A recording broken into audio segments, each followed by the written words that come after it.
Si vous aimez les histoires d'amour qui bousculent, qui troublent, qui réveillent des désirs qu'on croyait éteints, alors abonnez-vous à cette chaîne. Ici, je vous fais entrer dans l'intimité de mes romans. Et aujourd'hui, je vous raconte le tout début de l'amour nouveau. Commentez si vous vous reconnaissez dans ce que je vais lire. Parce que parfois, la fiction, c'est juste un miroir. Nathalie et Sébastien s'aiment, depuis longtemps. Leur histoire est douce, stable, confortable. Mais quelque chose s'est effacé. Leur désir, ce qui vibrait, ce qui les électrisait, est devenu routine, absence, silence. Ils s'aiment toujours, mais sans le feu, sans le vertige. Ils partagent encore le lit, les verres de vin, les dîners. Mais plus les frissons. Et ça fait mal, parce qu'ils ne savent pas comment rallumer la flamme. Ce n'est pas un drame, c'est juste une lente érosion. Et ça, c'est peut-être pire. Un soir, ils sont invités chez Lisa et Franck. Un couple d'amis, une soirée normale. Et puis, entre deux verres, une phrase de Lisa change tout. Vous trouvez pas que, plus le temps passe, plus le désir s'en va? Malaise autour de la table. Mais ce malaise ouvre une brèche. Les langues se délient, les regards se croisent. Ils se rendent compte qu'ils vivent tous la même chose. Un manque, une frustration, un silence dans le lit, dans les gestes. Pour la première fois, ils mettent des mots sur ce qu'ils n'osaient plus dire. Et dans ce moment de vulnérabilité, une idée folle surgit. Pourquoi ne pas jouer, retrouver le jeu, le corps, le frisson? Action ou vérité, comme des ados, mais avec tout le poids de leur histoire d'adultes. D'abord, c'est léger, des questions drôles, intimes, tendres. Puis, ça monte, les regards deviennent plus lourds, les questions plus brûlantes. Et ce qui devait être un simple jeu devient un déclencheur. Lisa propose quelque chose d'encore plus fou. Faire l'amour à leur mari. Ensemble.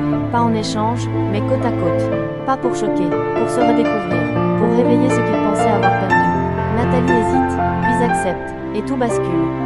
Ce soir-là, les quatre corps se retrouvent. Pas dans la vulgarité, pas dans la performance, mais dans un rituel intime, presque sacré. Il n'y a pas d'échange de partenaires. Juste deux couples qui s'aiment, qui s'ouvrent, qui se regardent à nouveau. Et dans cette scène troublante, dérangeante peut-être, chacun retrouve quelque chose. Le regard de l'autre, le désir, l'élan. Lisa et Nathalie se frôlent, se découvrent. Une tendresse nouvelle naît entre elles. Pas une trahison, une réinvention, de ce qu'est le désir, de ce qu'est aimé. Le lendemain, il n'y a pas de honte, pas de gêne, juste un calme nouveau, une tendresse apaisée. Sébastien regarde Nathalie avec une intensité qu'il croyait perdue. Lisa touche Franck comme si c'était la première fois. Ce n'était pas une parenthèse, c'était un nouveau départ, une manière de dire, on peut aimer autrement. Ensemble, à plusieurs, mais avec sincérité, et peut-être, avec plus de vérité que jamais. Voilà comment tout commence, dans le tome 1 de l'amour nouveau. Ce roman ne parle pas juste de sexe. Il parle de ce qu'on cache dans nos couples. Du manque, du regard de l'autre, de ce qui se tait, et qu'il faut réveiller.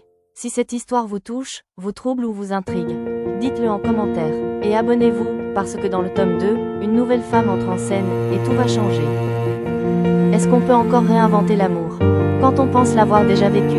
Est-ce qu'un couple, même fatigué, même usé, peut encore frissonner comme au premier regard?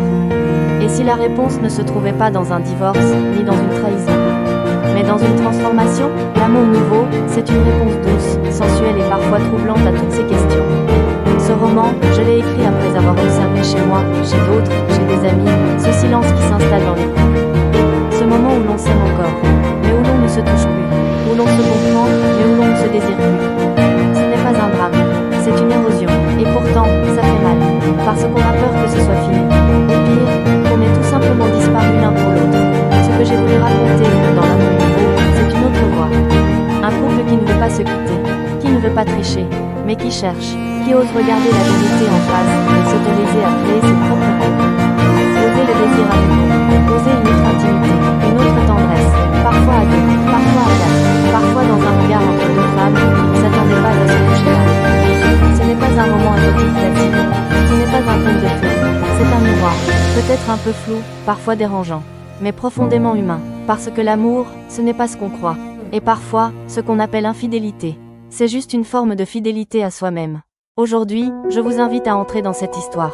L'histoire de Nathalie et de Sébastien, l'histoire d'un dîner entre amis, qui va bouleverser leur façon d'aimer. Je vous laisse découvrir le tout début de l'amour nouveau. Si cette histoire vous a touché, sachez que le roman complet est disponible sur Amazon, en version Kindle et en format broché. Le tome 2 est déjà sorti, et le tome 3 arrive très bientôt. Alors si vous avez envie de plonger plus loin dans cette aventure humaine, sensuelle et sincère, tous les liens sont dans la description. Et n'oubliez pas de vous abonner si ce n'est pas encore fait. Merci du fond du cœur pour votre écoute.